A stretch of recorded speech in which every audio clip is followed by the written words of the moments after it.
Ini relevansi Sumpah Pemuda di tahun 1928 ya. Itu dengan kondisi pemuda Jawa Timur di tahun ini, itu bagaimana Bu Erma? Ekonomi kita, meskipun kita ini berupaya untuk swasembada sehingga tidak begitu tergantung secara ekonomi di luar, tapi kita juga nggak bisa hidup sendiri. Kaitannya dengan keberanian, sekarang pemuda ini relatif belum tergerak 100% gitu. Karena banyak sekali tantangan yang harus dihadapi pemuda, utamanya tantangan-tantangan penjajahan ini kan tidak soal kolonialisme ya, kan ada sekarang itu penjajahan ada di intelektual, digitalisasi dan segala macamnya. Bahwa survive itu penting, bukan hanya tadi dikatakan bukan hanya menunggu kerjaan, tapi bagaimana kita bisa menciptakan sebuah lapangan pekerjaan untuk stabilitas ekonomi bangsa itu sendiri. Tetapi permasalahannya hari ini, para pemuda ini mampu atau tidaknya dan mau atau tidaknya untuk mengelola dari sumber daya yang sudah ada. Poinnya lagi adalah bagaimana pemuda ini mampu untuk menjadi agent of control atau seseorang yang mampu untuk mengendalikan media sosial dan juga memfilterisasi dari informasi yang masuk. Sekarang ini kita lagi menumbuhkan yang namanya petani milenial, tapi bukan hanya sebagai jargon, tapi betul-betul bagaimana kemudian anak muda itu mau menekuni dunia pertanian. Karena itu sekarang susah sekali dan jumlah petani itu semakin berkurang. Sumpah Pemuda ini selalu kita melihat kembali. Kalau Bung Karno mengatakan jas merah, jangan sampai kita meninggalkan sejarah, karena kebangsaan kita itu adalah dibangun dari peristiwa-peristiwa kebangsaan yang itunya nilai-nilainya luar biasa, sehingga itu harus kita jaga untuk agar Indonesia ini terus ada sampai akhir zaman.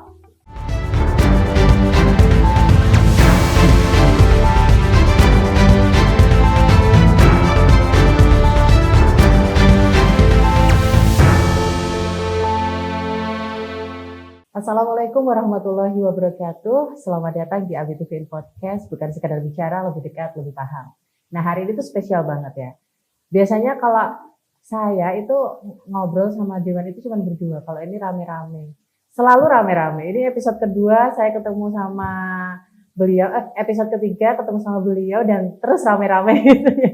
Oke, langsung aja kita menyapa. Beliau merupakan anggota Komisi B DPRD Provinsi Jawa Timur dari Dapil 7 Membawai Blitar Kota, Kabupaten, dan Tulung Agung dari fraksi PD Perjuangan. Kita sapa dulu.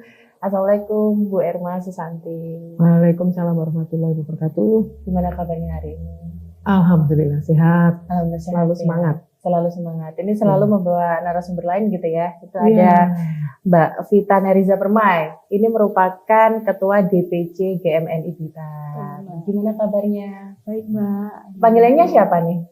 Kalau di GMNI itu ada panggilan namanya untuk perempuan itu Sarina. Sarina. Iya, Sarina Vita. Gitu. Oh, Sarina Vita. Berarti kalau sekarang di podcast saya juga panggil Sarina Vita gitu. Panggil Vita aja sih. Vita aja ya. Kayaknya kepanjangan gitu loh, anak Vita gitu ya. Betul. Oke, yang sebelahnya lagi ada Mas Muhammad Rizky Fadila. Beliau merupakan Ketua PC PMII Blitar Raya. Gimana kabarnya Mas? Alhamdulillah sehat selalu. Alhamdulillah sehat ya. Ini panggilannya Mas Rizky, Mas Fadila. Biasanya sih teman-teman PMI itu seringnya mengenal dengan istilah manggilnya dengan nama Dila, Mbak. Dila. Mas Dila. Oh gitu ya, Dila. Bukan Dilan gitu ya. Iya. Bukan Dilan. Bukan Dilan ya. Bukan. Bukan Dilan. Mas Dila ya. Oke. Kita hari ini mau ngobrol sama beliau bertiga soal Sumpah Pemuda dan Qofadis Pemuda menghadapi tantangan kekinian. Ini Mas Dila ini sebagai informasi itu ternyata baru saja dilantik ya jadi Ketua PMI ya. Belum dilantik, tapi sudah terpilih. Baru saja terpilih. Pelantikannya kapan Mas? Diusahakan secepatnya. Cuman kan SK itu kita mengajukan ke pengurus besar atau pengurus pusat Jakarta. Oke, berarti nunggu itu ya, habis itu dilantik. Ya. Kalau Mbak Vita ini tuh, saya kan adalah insan berita juga ya. Jadi biasanya kalau di ABTV itu biasanya ngelola berita juga. Ini cukup aktif juga ya menyuarakan orasi gitu. Iya, Mbak. Karena kan sebenarnya kalau jadi pemuda itu kan harus bisa membakar semangat semua kalangan. Ya, gitu. betul sekali. Jadi, salah satu yang bisa dilakukan teman-teman, terutama mahasiswa, yang sekaligus menjadi pemuda, yaitu menyuarakan seluruh aspirasi yang kita kaji, yang kita pelajari secara akademis gitu. Cukup mewakili pemuda ya. Pemuda harus berani gitu ya, intinya harus berani. Oke Bu Irma, kita kan membahas soal Sumpah Pemuda ya. Ini relevansi Sumpah Pemuda di tahun 1928 ya. Itu dengan kondisi pemuda Jawa Timur di tahun ini, itu bagaimana Bu Irma? Ya, jadi memang di tema ini, karena ini bulan Oktober, 28 Oktober itu adalah Sumpah Pemuda. Jadi kita memang secara khusus ingin merefleksikan ya di dalam peringatan Sumpah Pemuda yang ke-97 ini, di mana memang tentunya di setiap masanya ini punya tantangan yang tentunya berbeda. Beda dengan 1928 kemarin kan tantangannya adalah untuk bagaimana menyatukan semua pemuda dari Sabang sampai Merauke dengan berbagai suku bangsa, berbagai bahasa, ya, berbagai keyakinan yang kemudian menjadi satu mimpi bersama, yaitu adalah merdeka dan merebut kemerdekaan. Itu di tahun 1928. Yang kemudian tentunya di sekarang kita sudah merdeka 80 tahun. Kemudian juga tentunya banyak hal yang tentunya harus dicermati oleh pemuda, tantangan-tantangannya ke depan, karena nantinya tentu masa depan bangsa ini sangat tergantung pada mereka. Tentunya kita semuanya kan pasti punya masa ya, sehingga tentunya apa yang kita perjuangkan sekarang ini bukan hanya untuk sekarang, tapi juga untuk bagaimana generasi kita mendatang, anak cucu cicit kita yang nantinya akan meneruskan Indonesia ke depan. Oleh karenanya banyak hal yang tentunya menurut saya menjadi tantangan kita, dan tentunya Indonesia ini di 2035 itu punya momentum yang sangat strategis, di mana ini tentunya sangat tergantung bagaimana kondisi pemuda saat ini. Yaitu di mana Indonesia mengalami yang namanya surplus demografis. Jadi jumlah penduduk produktif itu lebih banyak daripada jumlah penduduk yang tidak produktif. Jadi kalau segitu banyak jumlah penduduk yang didominasi oleh pemuda, oleh angkatan yang bekerja, yang produktif, ini kalau kualitasnya bagus, ini kalau bisa bersaing, punya skill dan bisa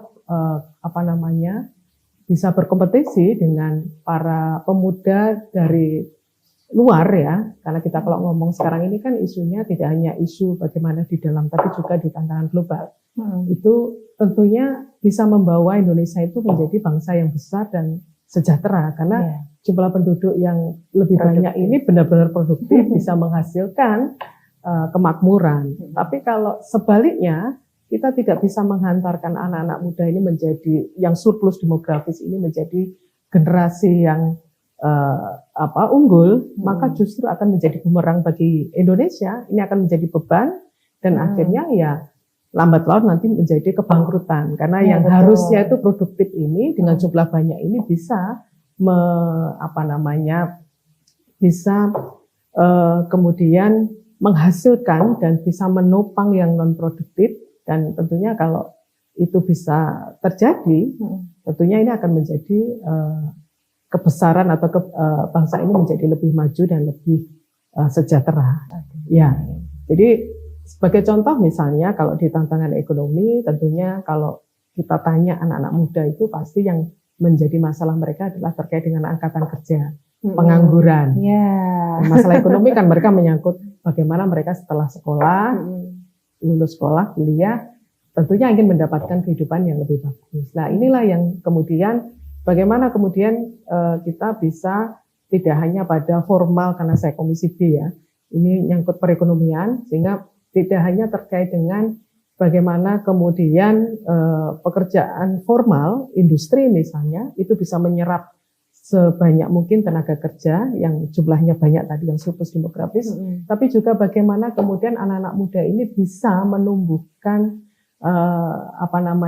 ekonomi ya, baik itu nanti bisa di industri kreatif atau apapun, yang kemudian ini bisa menambahkan pertumbuhan ekonomi di kita. Nah, ini yang tantangan ekonomi yang dihadapi yang sekarang ini. Yang sekarang. Ya, jadi selain skill SDM juga bagaimana bisa menghadapi kalau kita ngomong di dunia global ekonomi ini kan kontraksinya sekarang ini kan persoalan persaingan ya, kemudian kompetisinya ini misalnya sekarang yang lagi terjadi perang tarif Amerika, kemudian geopolitik. Nah, ini ternyata tidak dengan serta-merta kita bisa bebas dari itu. Ekonomi kita, meskipun kita ini berupaya untuk swasembada sehingga tidak begitu tergantung secara ekonomi di luar, tapi kita juga nggak bisa hidup sendiri. Kalau kita tidak siap, artinya bahwa Indonesia siap swasembada, siap masalah pangan, masalah perutnya selesai, maka tantangan yang utama adalah terkait dengan persoalan krisis pangan itu bisa dihadapi. Misalnya satu itu. Nah, itu yang tentunya anak-anak muda ini harus merespon. Anak-anak muda ini harus melihat bagaimana tidak hanya kemudian kuliah, kemudian kerja, mengharapkan ada lowongan, itu sudah nggak bisa. Tapi juga harus punya outlook ke depan itu bagaimana dengan kondisi global dan apa yang harus kemudian digali, dioptimalkan keunggulan kompetitif Indonesia ini sehingga bisa bersaing di dunia global. Itu masih di masalah ekonomi. Ya, itu masih di masalah ekonomi, tapi ada permasalahan lain yang harus dibahas juga ya.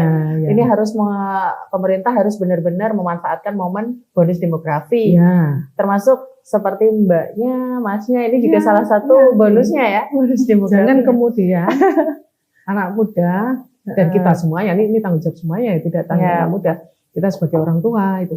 Jangan kemudian ini momentum ini hilang karena ini bisa kita nemu lagi bonus demografi ini ratusan tahun lagi itu. Artinya ini satu-satunya kesempatan kita untuk kemudian menjadi negara maju karena dalam situasi SDM kita ini piramidanya itu menguntungkan kepada kita karena kita beban penduduk yang tidak produktif itu lebih kecil daripada jumlah penduduk produktif. Ini yang harus betul-betul terutama kita dan nantinya yang anak muda nanti yang di depan ya itu bisa betul-betul menjaga atau memanfaatkan momentum bonus demografis ini untuk tentunya kemajuan bangsa ini dan tentunya untuk masa depan mereka. Ya, tapi lagi-lagi kalau misalnya memanfaatkan momen demografi ini, bonus demografi tidak hanya tugasnya pemerintah aja, tapi juga pemudanya secara pribadi begitu ya Bu Erma ya. Oke, kita langsung saja ke sebelahnya Mbak Vita ya. Iya, Mbak Vita. Ini kalau kondisinya dari pemuda sendiri kalau kita bicara kan di Blitar aja ya. Kalau ngomongin dapilnya Bu Erma kan sangat luas juga ya. Kalau di Blitar ini untuk keikutsertaan pemuda terhadap beberapa hal yang mungkin itu perlu keberanian seperti itu bagaimana Mbak Vita melihatnya secara pribadi? Iya, saya melihat dari kacamata pemuda, utamanya dalam kacamata saya sendiri itu nyambung dari yang dikatakan Mbak Erma tadi adalah bagaimana akhirnya pemuda ini bisa lebih sadar terhadap situasi dan kondisi sekarang, utamanya soal bidang pekerjaan dan ekonomi nanti. Rasanya Bung Karno sendiri juga pernah berkata bahwa kita harus berdikari secara ekonomi, tapi berdikari itu bukan hanya menunggu apa yang harus dikerjakan, tapi bagaimana kita menciptakan sesuatu yang bisa kita kerjakan. Terlebih kan tadi katakan bahwa nanti kita akan mengalami surplus demografi, di mana kita nanti juga ikut berperan, pemuda sangat-sangat amat berperan terhadap kondisi ekonomi yang dialami nanti bangsa Indonesia itu sendiri. Kaitannya dengan keberanian, sekarang pemuda ini relatif belum tergerak 100%. Karena banyak sekali tantangan yang harus dihadapi pemuda, utamanya tantangan-tantangan penjajahan ini kan tidak soal kolonialisme ya Mbak. Kan sekarang itu penjajahan ada di intelektual, digitalisasi dan segala macamnya. Nah, saat ini tuh pemuda lebih sering fokus terhadap apa yang ia bisa dapatkan secara instan, utamanya di dalam digital ini sendiri. Ada AI sendiri itu juga bisa menguntungkan maupun tidak. Nah, bagaimana pemuda bisa fokus terhadap penuntasan terhadap penjajahan secara digital ini nanti adalah bagaimana nanti ketika pemuda bisa mengambil peran dengan memanfaatkan produk-produk digital seperti AI tadi. Nah, tapi kondisi pada saat ini adalah dengan adanya AI, pemuda ini semakin menggampangkan segala sesuatu. Kita cari di AI semuanya sudah ada. Padahal Sudah ada ya. sudah ada instan. Nah, padahal AI sendiri itu adalah based on data yang sudah pernah terupload atau data yang sudah pernah dituliskan. AI belum jika memang kita belum ada data yang sudah dituliskan secara internet, mungkin AI belum mendapatkan data itu dan tidak bisa menginformasikan kepada pemuda. Nah, itu pemuda yang tidak peka atau tidak kurang kurang memanfaatkan. aware terhadap situasi dan kondisi itu. Oh, gampang nanti kita tanya AI, padahal tidak semuanya AI itu tahu. Toh, bagaimana kita akhirnya menciptakan keripik dari daun daun pepaya misalnya, dijadikan keripik enak atau enggak segala macamnya. AI belum ada data-data seperti itu. Jadi pemuda lah yang harus mempunyai inovasi. Nah, itu kenapa keberanian pemuda itu dilihat dari yang pertama, pemuda itu harus mempunyai daya kritis, bukan soal mahasiswa aja, tapi seluruh pemuda harus mempunyai daya kritis sehingga outputnya nanti akan menjadi pemuda yang adaptif terhadap situasi dan kondisi. Bagaimana maksudnya dari adaptif itu? Bahwa kita bisa survive di situasi dan kondisi manapun. Itu yang harus dimiliki, kesadaran itu harus dimiliki pemuda, bahwa survive itu penting, bukan hanya tadi dikatakan bukan hanya menunggu kerjaan, tapi bagaimana kita bisa menciptakan sebuah lapangan pekerjaan untuk stabilitas ekonomi bangsa itu sendiri. Jadi kita manfaatkan internet yang ada, kita manfaat dunia digital yang sudah ditemukan oleh penemu-penemu ini. Cuman bagaimana kita menginovasikannya sehingga bermanfaat di hidup kita dan juga di masyarakat. Gitu. Untuk masa depan juga ya. Jadi kalau ditanya pemuda itu berani atau enggak, ya ini tergantung pemudanya sendiri berani atau enggak. Bukan perihal kita bisa menyuarakan orasi atau bagaimana, tapi bagaimana kita akhirnya mempunyai daya kritis yang outputnya dalam prosesnya kita jadi pemuda yang inovatif dan kita outputnya menjadi pemuda yang adaptif di seluruh lingkungan dunia kerjaan ataupun di dunia Indonesia ini sih. Gitu. Kalau organisasinya Mbak Vita itu kan GMNI ya. Itu kan mungkin saja apakah ada misalnya kegiatan yang kemudian mengumpulkan kepemudaan untuk mensosialisasikan soal bagaimana pemuda harus memiliki inovasi, karena memang kita tahu bahwasanya digitalisasi itu juga cukup berpengaruh gitu loh. Ya. Ini ada nggak sih kegiatan yang khusus yang seperti itu? Jadi kegiatan-kegiatan untuk mengumpulkan itu sangat amat kita lakukan. Sering kita lakukan. Kita sering membuat kajian-kajian bagaimana pada akhirnya kondisi sosial kita sekarang ini dan berikut dampak yang akan terjadi ketika kita melakukan sesuatu hal pada saat ini. Tapi yaitu untuk menumbuhkan kesadaran kita perlu ekstra. Pemuda secara secara umum ya, secara universal ya. Kalau misalnya kita lingkupnya di GMNI sendiri, kita sudah melakukan secara kontinual secara masif. Setiap minggu kita ada diskusi segala macam. Nah, PR-nya adalah dari kader-kader GMNI yang sudah melakukan diskusi itu bagaimana menggetok keluarkan ke pemuda-pemuda yang lain yang bahkan tidak mempunyai kesempatan untuk berkuliah atau tidak mempunyai kesempatan untuk berkumpul dan berpendapat karena fokus terhadap ekonominya pribadi. Padahal ketika ekonomi itu bisa seiring berjalannya waktu, ekonomi bisa menyesuaikan karena sumber daya kita sendiri. Jadi kita meningkatkan sumber daya yang kita miliki, maka ekonomi itu akan juga mengikuti untuk meningkat gitu.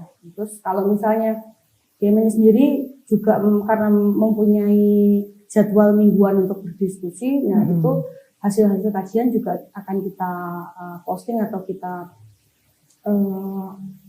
upload ya di sosial media kita, sehingga salah satu getok tular ke orang-orang juga lewat media sosial. Media sosial itu pemanfaatan digital yang saya maksud gitu, untuk menggugah semangatnya anak-anak muda. Kita berpindah ke Mas Dila nih. Mas Dila itu sebagai pemuda ya. Mas Dila itu merasa nggak sih kalau mungkin beberapa program dari Provinsi Jawa Timur itu sudah cukup untuk mendukung kegiatan kepemudaan, Mas Gilang? Ya, kalau membicarakan pemuda, Pak, ya, sebenarnya seluruh dewan-dewan atau eksekutif birokrasi itu kan sudah mengupayakan sesuatu yang untuk kemaslahatan masyarakatnya bersama. Baik itu kalangan pemuda maupun masyarakat secara luas, sebenarnya itu kan sudah banyak dibahas. Yeah. Nah, tapi hari ini yang mungkin bisa saya katakan terkait pemuda hari ini adalah bagaimana caranya kemudian dari birokrasi ini mampu untuk mewadahi atau memberikan fasilitas kepada para pemuda itu sendiri. Di mana pemuda hari ini kan bisa dikatakan adalah dari generasi Z, Gen Z. Ya, Gen Z. Di mana kita itu tumbuh dan berkembang sangat erat kaitannya dengan digitalisasi. Tentunya ruang-ruang atau pemetaan terhadap digitalisasi kan harusnya lebih tajam lagi kan seperti itu. Artinya ketika hari ini kita, kalau tadi Mbak Irma mengatakan di lingkup ekonominya saja begitu banyak permasalahan, nah pemuda hari ini yang tumbuh berkembang seiring dengan digitalisasi tentunya juga tidak saatnya menggunakan metode-metode tradisional dalam menuntaskan permasalahan di wilayah ekonomi kan seperti itu. Artinya kita juga harus mampu untuk beradaptasi dengan perkembangan digital. Di mana hari ini ketika kita membicarakan kekayaan alam Indonesia, saya rasa kekayaan alam Indonesia itu sudah menjadi pembahasan yang sangat panjang kan seperti itu. Sudah kita tahu bersama, akan tetapi permasalahannya hari ini para pemuda ini mampu atau tidaknya dan mau atau tidaknya untuk mengelola dari sumber daya yang sudah ada. Kita lihat berapa banyak sih pemuda-pemuda hari ini yang mungkin menekuni di dunia pertanian atau di wilayah peternakan, yang mana itu adalah sumber daya alam yang sebenarnya disediakan di Indonesia ini dan cukup banyak sekali kan seperti itu. Sehingga mungkin salah satu alternatifnya dan beberapa program-program yang sudah dicanangkan, salah satunya ada seperti pelatihan, seperti menciptakan ruang untuk para pemuda belajar ekonomi kreatif. Jadi kami rasa program-program seperti ini memang harus perlu untuk dimasifkan lagi. Karena lagi-lagi pemuda hari ini sudah penggunaan media sosial itu sudah menjadi bagian besar dari hidupnya kan. Hampir lebih dari 50%. Bahwasanya setiap hari kita melihat pemuda 90% menggunakan media sosial. Bahkan bangun tidur kita sudah melihat HP, melihat informasi terkait. Sehingga mungkin pemuda hari ini lebih cenderung untuk memanfaatkan dunia digital dan pemanfaatan ruang-ruang ekonomi itu sudah melalui digitalisasi. Di mana kami rasa toko-toko yang hari ini toko sembako atau bahkan UMKM kecil ketika tidak menerapkan digitalisasi terhadap barangnya, saya rasa seperti itu juga bisa dikatakan ketinggalan zaman, di mana hari ini gitu ya, stagnan di situ. Di mana hari ini kita berdiam diri saja, kita ingin apa bisa sampai ke rumah kan seperti itu. Jadi itu juga meningkatkan kejelian kita selaku pemuda dan masyarakat untuk senantiasa berkembang, senantiasa adaptif mengikuti perkembangan zaman, terlebih di media sosial. Akan tetapi yang perlu digarisbawahi juga adalah dari perkembangan media sosial atau digitalisasi ini, tentunya kita mendapatkan banyak sekali informasi kan seperti baik informasi positif maupun negatif. Sehingga poinnya lagi adalah bagaimana pemuda ini mampu untuk menjadi agen of control atau seseorang yang mampu untuk mengendalikan media sosial dan juga memfilterisasi dari informasi yang masuk, sehingga apa yang direncanakan dan apa yang dimaukan, yang mau diciptakan oleh para pemuda itu mampu tersampaikan oleh mereka-mereka yang berada di eksekutif maupun pemangku kebijakan, yang supaya nanti juga mendukung perkembangan dari Indonesia itu sendiri. Dari Indonesia sendiri. Oke, berarti ini salah satu aspirasi pemuda nih Bu Irma ya. Kalau di Blitar atau dapilnya Bu Irma ini soal kepemudaan, apalagi soal digitalisasi ya, itu tadi kan memang banyak PR-nya. Apalagi sekarang itu merebak nih, digitalisasi itu tidak hanya informasi yang benar saja yang kita dapatkan seperti yang diungkapkan kedua narasumber pemuda kita gitu. Ini bagaimana untuk programnya Bu Irma mengatasi hal tersebut di dapilnya Bu Irma sendiri? Ya, jadi kalau nyambung tadi ya, memang Gen Z ini kan lahir ceprot sudah memegang Android gitu ya. Iya, ibaratnya gitu ya Mbak Irma Lahir ya. ceprot sudah ini Android. Jadi ya kalau 24 jam itu paling sekitar 5 sampai 6 jam tidak pegang handphone. Jadi bangun Selebihnya. Sama sih ya, sebetulnya ya. Kita bangun kerja langsung sekarang lihat handphonenya iya. gitu ya. Itu. Jadi 75% itu hidup sangat lekat dengan Android ini ya. gitu ya. Jadi memang sehingga ya itulah disrupsi teknologi ya, kemajuan zaman yang tentunya kita tidak bisa mengelak. Artinya bahwa sehingga yang harus kita lakukan ya mengikuti perkembangan itu, termasuk sesuai dengan daur hidupnya manusia itu dengan perkembangan zaman tentunya harus adaptif terhadap itu. Sehingga memang mau tidak mau media sosial ini memang menjadi alat yang tentunya harus kita maksimalkan, terutama anak-anak muda, termasuk kita yang sudah generasi Y ini ya. Bukan baby boom loh ya tuh. Sehingga juga harus mengikuti untuk memahami perkembangan kekiniannya itu juga dituntut tentunya ya Bu Irma. teknologi informasi ini yang tentunya harus menjadi alat. Sehingga betul sekali memang harus cermat bagaimana kemudian adik-adik ini ya, saya biar nggak kelihatan saya, kalau anak-anak ini kan kelihatan saya tua Ibu banget gitu ya. ini cermat menggunakan media sosial ya. Pertama tentunya untuk mengoptimalkan potensinya. Artinya memang kalau kita lihat, kita amati semua perkembangan ekonomi sekarang itu memang sangat tergantung dengan menggunakan media sosial. Jadi misalnya perdagangan digital itu hampir 80% itu semuanya itu lebih banyak di digital daripada yang offline. Sehingga semua modal, semua perputaran uang, semua keuntungan itu lebih banyak di sana. Termasuk tidak hanya secara ekonomi, tapi secara sosial pun banyak sekali nilai-nilai yang kemudian masuk ke kita sebagai masyarakat, anak-anak, ya semuanya itu melalui media sosial. Sehingga memang benar kita harus cermat, sehingga kemudian anak-anak muda ini dengan kemampuannya di digital ini, yang tentunya kalau sebagai konsumtif saya yakin semuanya inilah menggunakan ya sebagai konsumtif. Tapi kemudian yang penting lagi adalah bagaimana kemudian menggunakan ini adalah untuk hal yang positif. Kalau dari sisi ekonomi tentunya adalah untuk bagaimana kemampuan ini, ke gaya hidup ini menjadi produktif. Jadi misalnya kalau kita lihat di dunia pertanian misalnya, sekarang kan memang semua kita lagi fokus untuk swasembada.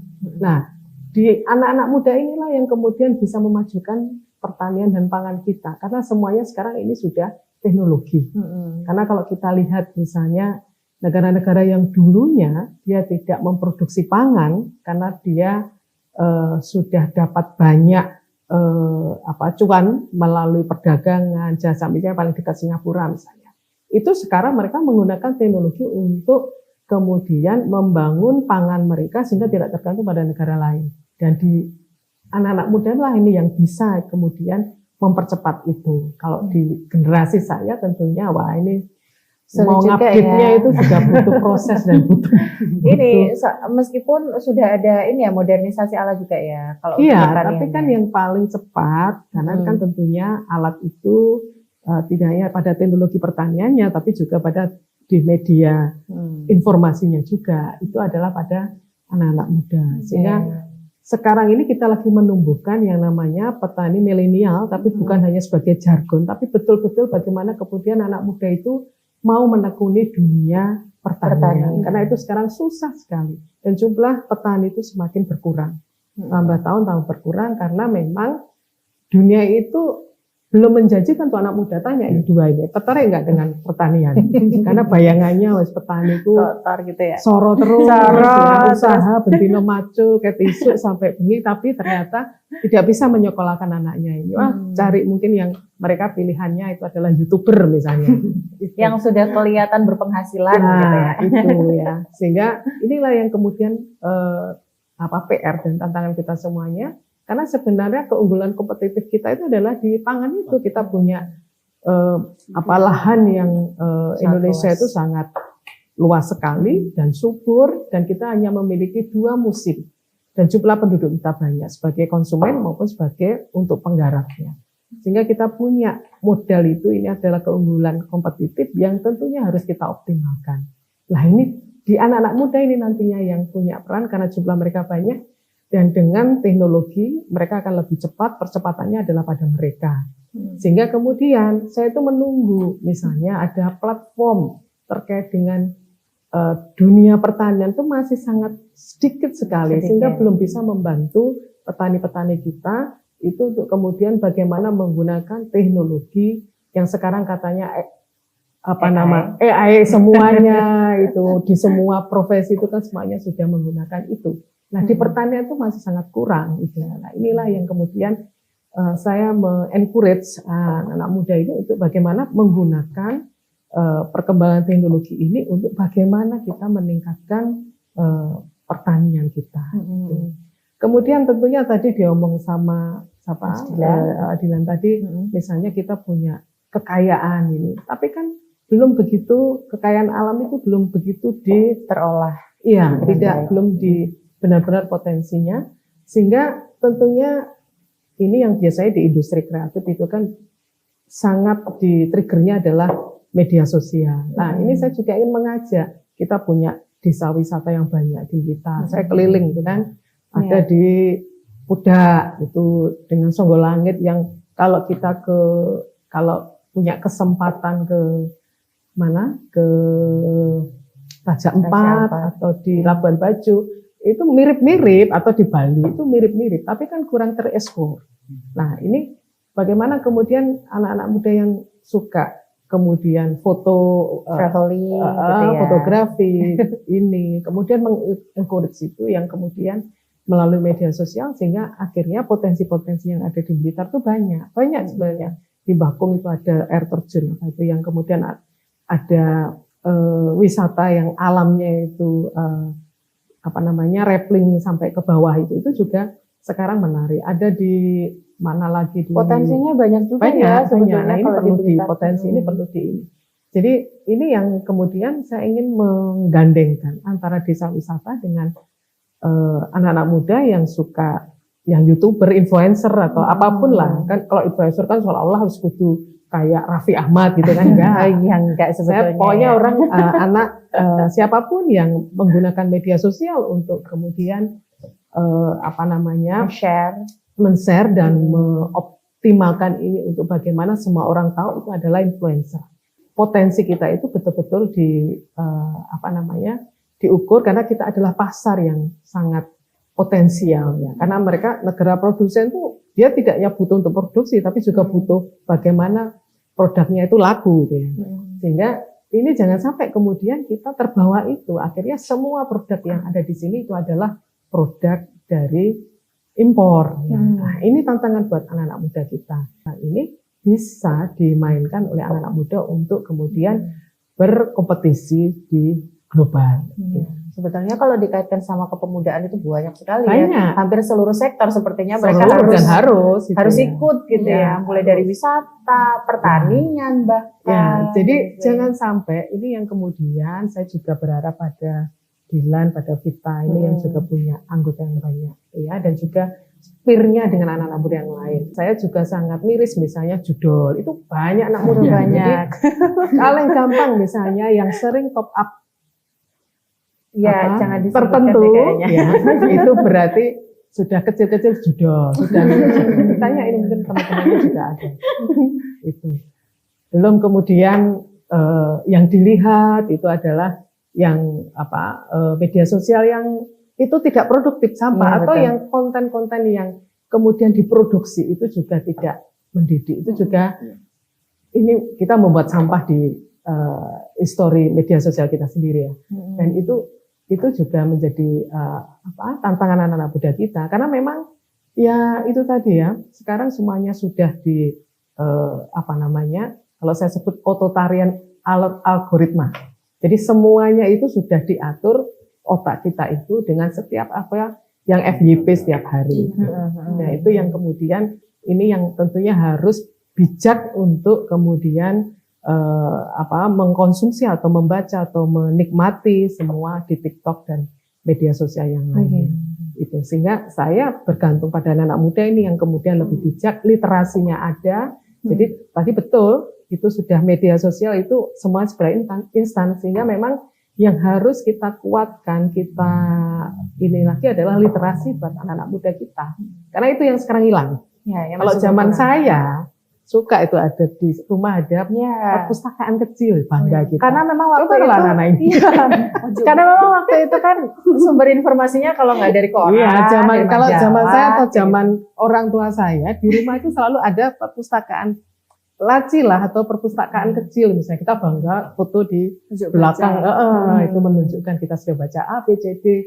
Atau waktu zaman saya itu buku itu sangat mahal sehingga kita mungkin yang kuliah itu harus ngumpulin duit untuk beli. Kalau saya itu dulu zaman kuliah di Surabaya itu cari bukunya di Jogja ya, buku-buku bagus. Sampai seperti itu saya. Itu karena memang sekarang itu kasih buku yang bagus dibeliin belum tentu dibaca, karena lebih suka yang instan. Ini makanya ini menjadi tanggung jawab kita sebagai orang tua itu selalu Sumpah Pemuda ini selalu kita melihat kembali. Kalau Bung Karno mengatakan jas merah, jangan sampai kita meninggalkan sejarah, karena kebangsaan kita itu adalah dibangun dari peristiwa-peristiwa kebangsaan yang itunya nilai-nilainya luar biasa, sehingga itu harus kita jaga untuk agar Indonesia ini terus ada sampai akhir zaman. Sangat panjang sekali ya sebenarnya kalau misalnya kita membahas soal kepemudaan, nggak ada habis-habisnya. Cuman untuk saat ini kan kita keterbatasan waktu ya, mungkin dua narasumber saya yang menjadi perwakilan pemuda begitu. Ini ada nggak sih dari Mbak Vita dulu ya, harapan untuk para pemuda saat ini yang bisa diambil dari semangat Sumpah Pemuda, Mbak Vita, silahkan. Iya, ini mungkin lebih general ya kalau ngomongin soal general. pemuda itu, karena setiap daerah itu ada. Jadi dikatakan bahwa ini memang pemuda itu harus aware terhadap kondisi sekarang ini. Terus apa hubungannya dengan Sumpah Pemuda? Sumpah Pemuda itu kan pemuda-pemuda yang berinisiatif atau berkeinginan untuk menyatukan bangsa Indonesia ini. Bahkan Sumpah Pemuda itu sebelum negara Indonesia ada, kan gitu. Artinya bagaimana pada akhirnya bangsa ini bisa bersatu dan bisa berdikari atas dirinya sendiri, atas sebuah bangsa, atas bangsa Indonesia ini sendiri. Apa maksudnya berdikari ini adalah tidak bergantung kepada negara-negara yang lain. Tadi Mbak Erma mengatakan bahwa ayolah kita kurangi barang-barang impor. Gitu. Perannya siapa untuk kita bisa mengurangi barang-barang impor ini adalah peran pemuda. Karena apa? Karena sebenarnya gampang untuk menyadarkan pemuda itu gampang, tapi sangat susah untuk dilakukan. Kenapa begitu? Karena untuk kita mencintai produk-produk lokal atau produk-produk kita sendiri itu adalah kita harus menciptakan tren. Siapa yang menciptakan tren itu? Itu adalah pemuda. Dan bagaimana cara menciptakan tren itu? Itu sangat susah banget, Mbak. Justru tren-tren yang kita punya di Indonesia dimanfaatkan oleh artis-artis luar negeri, misal Pacu Jalur itu. Yang memanfaatkan kan orang luar, viewersnya itu dari video mereka itu sangat banyak. Yang diuntungkan siapa ya? Orang luar itu, bukan orang kita. Kita hanya dimanfaatkan untuk ini loh bagus, ayo. Sangat disayangkan ya Mbak Vita. Sangat disayangkan. Jadi gimana semangat Sumpah Pemuda bisa menyemangati pemuda-pemuda masa kini, yaitu ya kita bangun kesadaran. Bagaimana cara membangun kesadaran? Orang satu yang sadar, marilah kita ciptakan tren-tren yang disukai pemuda pada saat ini.